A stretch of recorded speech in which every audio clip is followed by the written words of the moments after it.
When someone we thought wanted us starts giving us mixed signals, it can leave us anxious, confused, and wondering where we stand. Whether you've just matched on a dating app or you're deep in a relationship, there are 4 stages of mixed signals that we must understand if we are to avoid getting our heart broken, or worse, getting strung along for years and ending up heartbroken anyway. In this video, you'll learn which of the 4 stages you're stuck in and what you can do to clarify the situation, bring back your confidence, and get the commitment and emotional safety you're craving. Let's jump in. Stage 1, the pen pal phase. This is that moment where things feel exciting. You've just matched or exchanged numbers. You're texting constantly. The messages are fun. There's momentum. But one thing is missing. They're not actually asking you out. You start wondering, are they just shy? Are they waiting for the right moment? Do they even want to meet me? Here is the hard truth. A lot of people text just to feel connected. They enjoy the momentary validation, but they don't necessarily want anything more. What they really want is your attention, not your love. So that's the first big question we have to ask ourselves at this stage. Does this person want my attention or my love? Because if all they're doing is reaching for your time and energy, but not taking any actual steps towards real connection, you're being kept warm. You are not being pursued. Now, in the beginning, you might want to give someone the benefit of the doubt. They could be busy, nervous, feeling you out. That's okay. That's where generosity of spirit, a very important term for the purposes of this video, comes in. This means having a generally positive and gracious lens for the way we view someone. But there's a caveat. We can't have a generous interpretation of someone's actions without having standards for ourselves. That's how we end up stuck. So what should you do in this situation to balance generosity of spirit with standards? You can say, I feel like we're slowly becoming pen pals. It'd be really good to meet in person. Or if you want to use a line that my wife Audrey used to use, you could be playful but direct and say, by the way, if you ask me out, I'd totally say yes. Just FYI. Now, once you've made that move, whether it's through a suggestion, a nudge, or an invitation, here's the test. Do they respond with action? If not, it's time to stop entertaining it. Tell yourself, I've put a step forward and they are not dancing back with me. So this just isn't interesting anymore. You don't have to get angry. You don't need closure. You just need to recognize this person is showing me they're not intentional. And that is clarity. Don't chase a stranger for intimacy. Don't build a fantasy out of flirtation. Move forward and let it become uninteresting. Stage 2, the early dating blur. You've gone on 1, maybe 2 dates. You're texting, there's chemistry, and you think that there's something real starting to build. But suddenly the rhythm is off. They're hot one day, cold the next. The texting slows down. Plans don't come together. The energy dips, and you can feel it in your gut. This is the early dating blur, where things look promising but feel confusing. And here's what makes this phase so hard. You've had just enough emotional connection to become hopeful, but not enough consistency to feel secure. So what do? We try to fill in the blanks.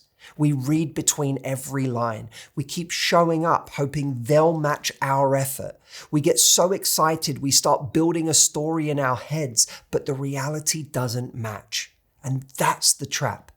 You're not dating the person in front of you. You're not even dating their potential because you really have no idea what they're capable of.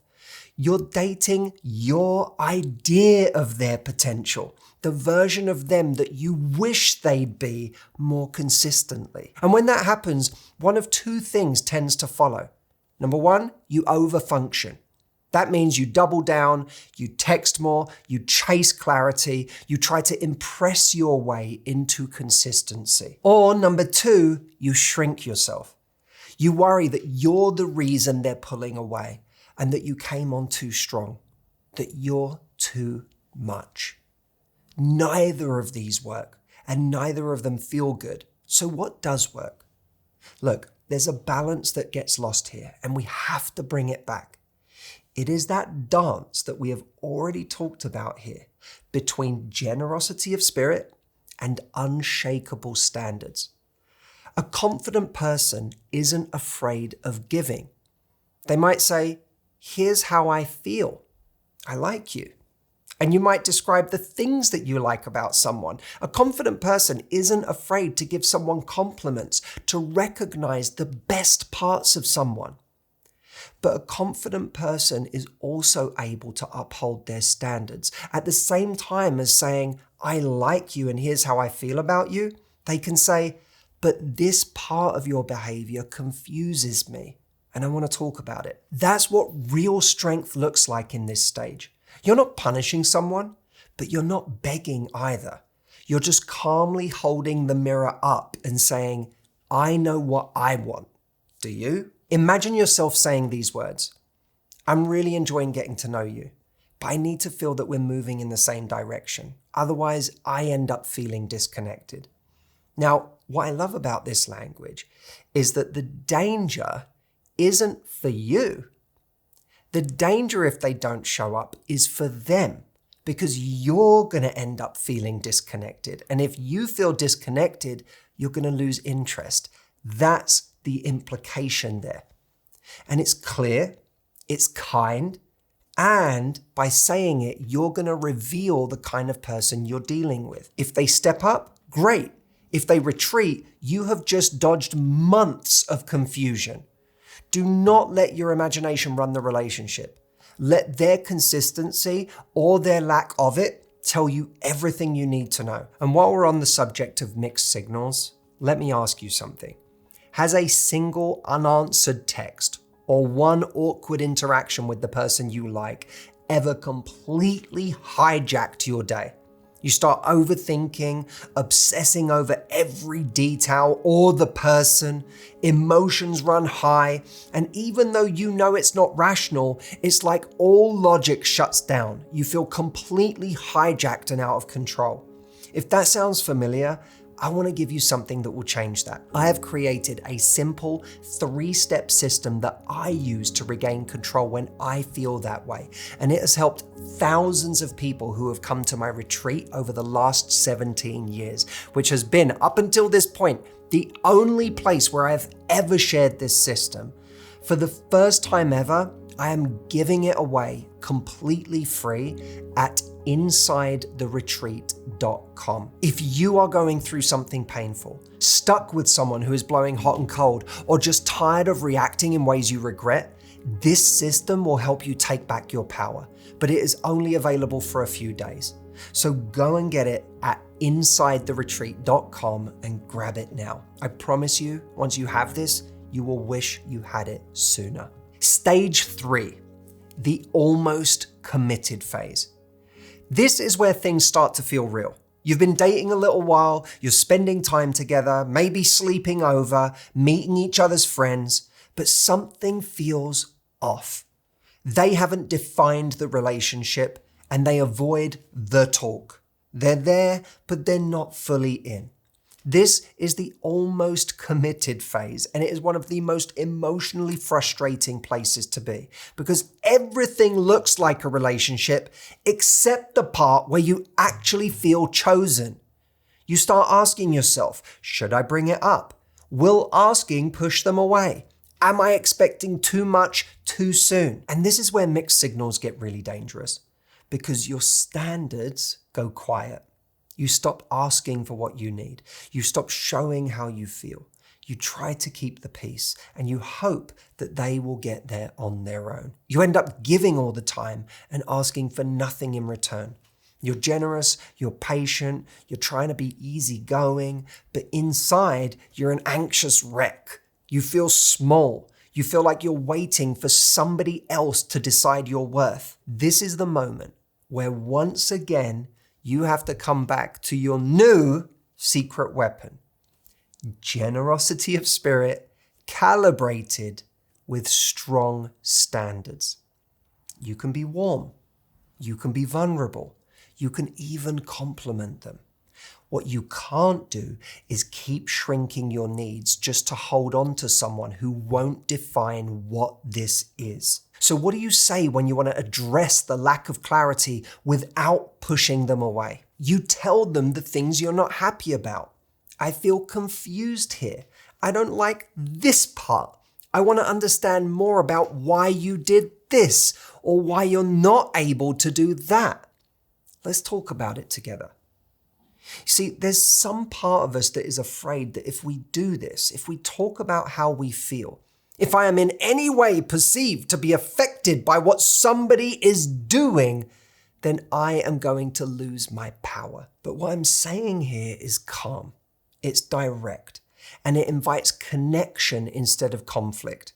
If the person on the other end is emotionally available and ready, they'll engage with the conversation in a meaningful way.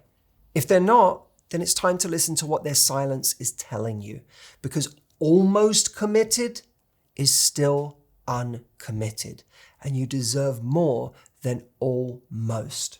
Stage 4, the relationship drift. You're in a relationship now. You've defined it. You've built trust. There's history, routine, and love. But lately, something has changed. The effort has faded.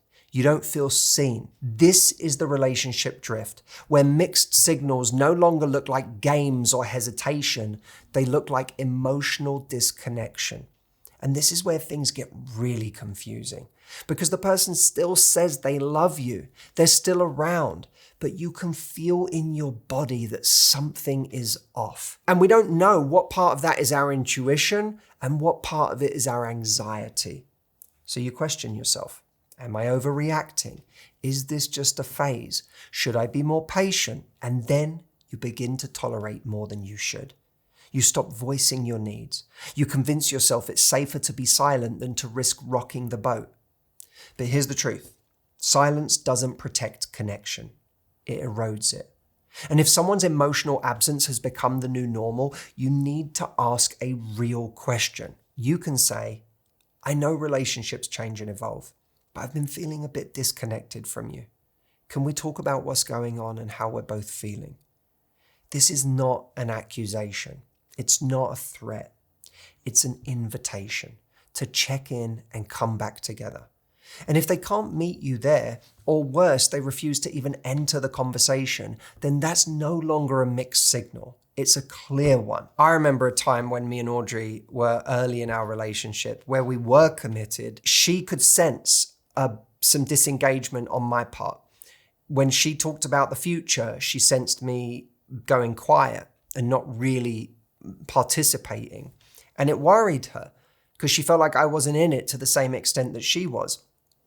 She tried to talk to me about this and I got defensive and we ended up in a bit of a frosty situation that day. In an effort to distract and run interference, as Tom Hardy would have said to Leonardo DiCaprio in Inception, I hired a puppy party. I've since learned that the industry of puppy parties might not be a sustainable one. So I'm sorry for the animal lovers out there. I didn't know. But at the time, it was the best idea I had for distracting her. It wasn't like a conscious thing to try to distract her. I was just trying to gloss over everything. Anyway, she frolicked with the puppies. She had the best time. And as soon as the puppies left, she turned to me and was like, so let's get back to our conversation. She didn't get distracted. Don't get distracted by shiny or fluffy things. And don't tell yourself a story that explains away someone else's disengagement. And if that can't be created together anymore, then the most loving thing you can do for both of you is let go. Because you don't want to be in a relationship where you feel lonelier in it than you were when you were single. So which of those 4 stages are you stuck in right now? The truth is, mixed signals aren't just something that someone else gives us. There's something we accept when we don't trust ourselves. We stay in confusion because clarity feels risky. We tell ourselves stories because silence hurts. We hold on to hope even when someone's actions are giving us the answer. But the most powerful signal in your love life isn't what they do. It's what you decide to tolerate. It's how quickly you listen to your gut. Their actions are not the only signal. You are a signal. When you're willing to say, this isn't enough for me, their mixed signals lose their power. You stop waiting to be chosen and you start choosing yourself. So go back through these 4 stages. Look at your situation honestly. Use the words from today's video. And remember, the right person won't leave you guessing. They'll meet you, match you, and make you feel safe, not confused. Until then, stay generous, stay grounded, and never forget the standard you deserve. And if you want to feel better right away, click the link that I gave you earlier. I'll leave it right here inside theretreat.com. I'll see you next time.